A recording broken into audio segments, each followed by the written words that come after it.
La barquera, por Robert Chambers. Cuando hubo terminado de fumar la pipa, golpeó la cazoleta con suavidad contra la chimenea hasta que las cenizas cayeron como polvo sobre el tronco carbonizado que ardía en el morillo. Luego se sentó de nuevo en su sillón, tocando distraídamente la cazoleta de la pipa con la yema de cada dedo, hasta que se enfrió lo suficiente como para guardarla en el bolsillo de su abrigo. Dos veces levantó la vista hacia el pequeño reloj americano que descansaba sobre la repisa de la chimenea. Le quedaba media hora de espera. Las tres velas que iluminaban la estancia aún podían durar bastante. Esto le daría algo que hacer. Un par de tijeras yacían abiertas sobre el buró, y se levantó a recogerlas. Durante un rato permaneció abriéndolas y cerrándolas distraídamente, mientras sus ojos paseaban por la habitación. Había un caballete en un rincón, y una pila de lienzos polvorientos tras él. Detrás de ellos había una sombra, aquella sombra gris y amenazadora que nunca se movía. Tras haber recortado cada vela, limpió las ahumadas tijeras con un trapo de pintura y volvió a dejarlas donde estaban. El reloj marcaba las 10. Había estado ocupado exactamente 3 minutos. El buró estaba lleno de corbatas, pipas, peines y cepillos, carretes, libros, cuellos, tachuelas de camisa, un par nuevo de calcetines de caza escoceses y una cesta de costura de mujer. Recogió todas las corbatas, las dobló por la mitad y las colgó en un trozo de cordel que se extendía a lo largo del espejo. Las tachuelas de camisa las guardó en el cajón superior junto a los cepillos, peines y calcetines. Limpió el polvo de los libros y los carretes, y colocó esto metódicamente a lo largo de la repisa de la chimenea. Dos veces extendió la mano para coger la cesta de costura, pero la dejó caer de nuevo a su costado y se apartó hacia el otro lado de la habitación para contemplar el moribundo fuego. En el exterior de la ventana cubierta de nieve, un postigo suelto golpeaba rítmicamente contra la pared hasta que abrió la ventana y lo sujetó firmemente. La nieve blanda y húmeda, que había ahogado los cristales de las ventanas durante todo el día, se había congelado ahora, y tuvo que romper su pulida superficie para encontrar la oxidada bisagra del postigo. Se asomó hacia afuera durante un momento, con las manos entumecidas apoyadas sobre la nieve, con el estruendo de una creciente nevada resonando en sus oídos, y a través del desolado jardín y el descarnado seto, vio el plano río negro perdiéndose en las penumbras. Una vela chisporroteó y chasqueó a su espalda. Una hoja de papel de dibujo revoloteó por el suelo y cerró la ventana, volviéndose hacia el cuarto, con ambas manos metidas en los desgastados bolsillos. El pequeño reloj americano que había sobre la repisa de la chimenea seguía funcionando, dejando oír su típico tic-tac, pero las manecillas parecían avanzar lentamente, pues no había estado ocupado más de 5 minutos en total. Se acercó hasta la repisa y contempló de cerca las manecillas del reloj. Un minuto, más largo que un año para él, pasó. En la habitación, el mobiliario estaba bien dispuesto. Una silla o dos de pino amarillo, una mesa, el caballete en un rincón, la amplia cama con cortinas y detrás de cada pieza de mobiliario sombras, sombras amenazantes que nunca se movían. Una pequeña llama pálida surgió del humeante tronco de la chimenea. En el silencio de la estancia se escuchó el siseo de los gases de la madera. Al cabo de un momento, la parte posterior del leño se prendió. Destellos de color azul brotaron aquí y allá con sonidos suaves como el encendido de quemadores de gas en fila, y en un momento una fina lámina de llamas amarillas envolvió todo el tronco carbonizado. Entonces se movieron las sombras, no las sombras que había detrás de los muebles, estas jamás se movían, sino otras, delgadas, grises, confusas, que se acercaban y extendían sus finos patrones a su alrededor, envolviéndolo, y temblaban y se estremecían. No se atrevía a pisarlas. Le parecían demasiado reales. Enmarañaban el suelo alrededor de sus pies, tocaban sus rodillas y caían sobre su pecho como sogas. Alguna noche, en el silencio de los páramos, cuando el viento y el río guardaban silencio, había temido que aquellos retazos de sombra pudieran ceñirlo, que treparan más alto hasta llegar a su garganta y lo ahogaran, pero incluso entonces sabía que aquellas otras sombras jamás se moverían, aquellas grises formas que se agazapaban en cada rincón. Cuando miró de nuevo el reloj, habían transcurrido 10 minutos. El tiempo estaba alterado en el cuarto. Los retazos de sombra parecían mezclarse con las manecillas del reloj, arrastrándolas de su rotación. Se preguntó si las sombras serían capaces de estrangular al tiempo alguna noche, cuando el viento y el llano río estuvieran en silencio. Los tablones del suelo crujieron cuando una ráfaga de aire frío pasó a través de las grietas. Se inclinó y arrastró hacia sí sus zuecos, que estaban muy cerca del guardafuego de la chimenea, y se los calzó sobre las zapatillas. Cuando se incorporó, sus ojos se clavaron mecánicamente en la repisa de la chimenea, donde entre sombras había otro par de zuecos, un poco más pequeños y de línea más esbelta, unos delicados tallados en haya roja. El polvo de un año encanecía su superficie, y un año de herrumbre oscurecía la banda de plata que cubría el empeine.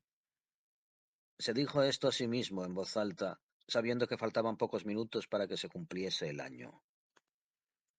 Sus propios zuecos procedían de Mordieu. Eran completamente lisos y rodeados por una banda de cuero, pero en días anteriores había pensado que ninguna clase de zuecos de Mordieu era lo suficientemente delicado para tocar el empeine de la barquera de Mordieu.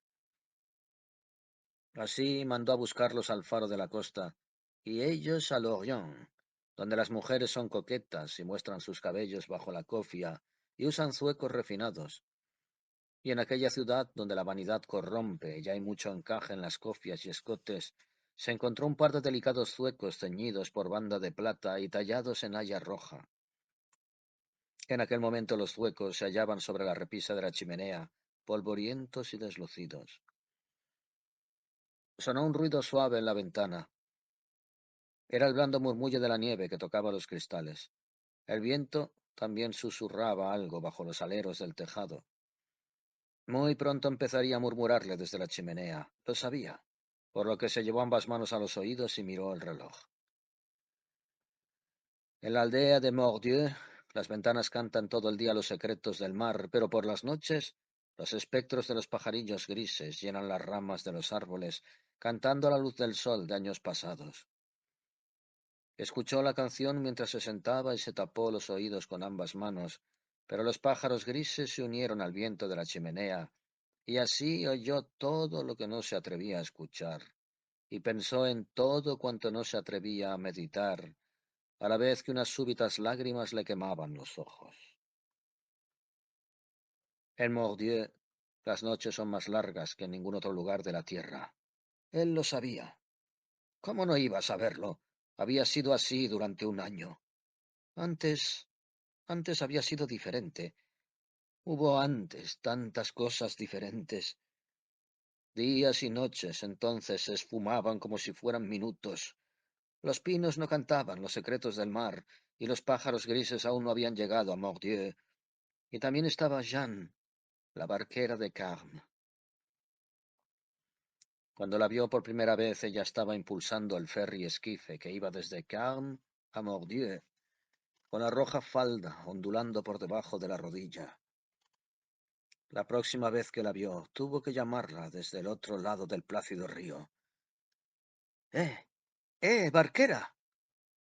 Y ella llegó, impulsando con su larga pértiga el chato esquife, fijando sus ojos pensativamente en él, con la falda escarlata y el pañuelo ondeando bajo el viento de abril. Luego los días fueron pasando, y diariamente sonaba el grito de «¡Barquera!», que se fue haciendo cada vez más alegre, y la lejana respuesta de «¡Ya voy!» surcaba el agua como música teñida de risas. Entonces llegó la primavera, y con la primavera el amor. Un amor libre que cruzaba en el ferry desde Carme hasta Mordieu. La llama sobre el tronco carbonizado silbaba. Parpadeaba y se apagaba en un chorro de vapor de madera, jugando como un rayo sobre el gas para volver a encenderse. El reloj sonó con más fuerza. y el canto de los pinos invadió la estancia. Pero en sus ojos enrojecidos se reflejaba un paisaje de verano, un paisaje en el que navegaban las nubes y una blanca espuma se rizaba bajo la proa del pequeño esquife, y él se apretó más los oídos con sus manos para ahogar el grito de «¡Barquera! ¡Barquera!». Y entonces, durante un momento, el tic-tac del reloj cesó. Era hora de irse. ¿Quién, sino él, iba a saberlo? Él, que salía a la noche blandiendo su linterna, y se fue. Había salido todas las noches desde aquella primera y extraña noche de invierno, cuando una voz le respondió desde el río. La voz del nuevo barquero. Nunca había vuelto a oír la voz de ella. Y así descendió por los escalones de madera, sosteniendo en la mano el farol hasta salir al exterior bajo la tormenta. Avanzó a través de torbellinos de nieve, sobre montones de algas congeladas, balanceando la lámpara hasta que su reflejo sobre el agua lo detuvo. Luego gritó a la noche: «¡Barquera!». Salpicó su rostro el agua helada y la lámpara se apagó. Escuchó el distante tronar de las olas que atacaban la barra y el ruido de poderosos vientos entre los arrecifes cubiertos de algas. «¡Barquera!». Al otro lado del río, negro como un mar de brea, brilló durante un momento una luz diminuta, y de nuevo gritó: «¡Barquera!». «Ya voy». Palideció terriblemente porque aquella era la voz de ella. ¿O acaso había enloquecido?